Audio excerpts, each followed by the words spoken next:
to be kind, to be calm, and to be safe. When we all work together, we all follow these restrictions, we can bring the numbers down. Is that Canadians will unite with determination to get through adversity together, and we'll keep on doing it to protect our families, our communities, and our society. Many of the voices that have guided Canadians through the pandemic have an apparent similarity. They're the voices of strong, qualified women.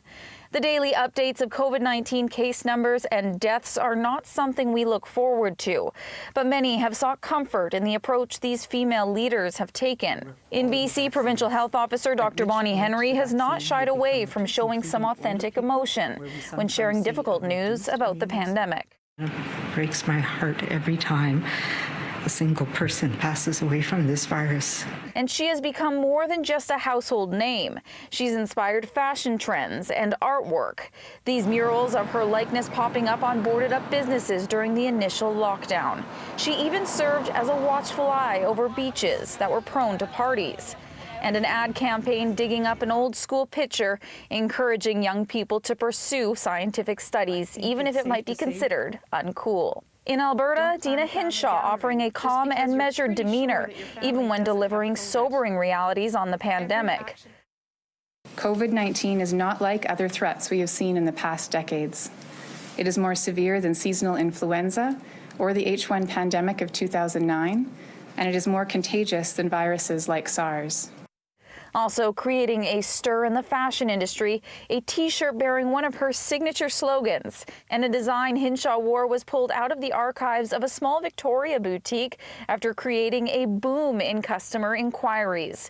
A demand for a dress featuring the periodic table that may say more about women's interest in science than clothing.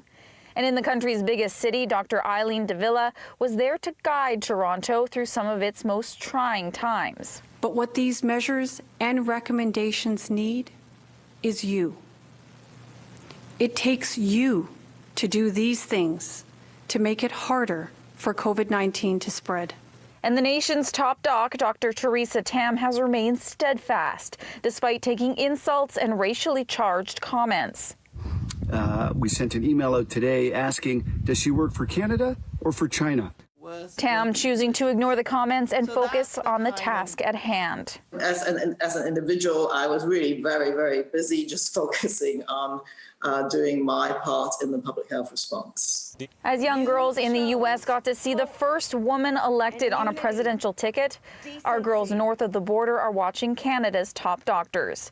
And while dreams of VP may not be a reality, dreams of MD certainly are. So we're reporting for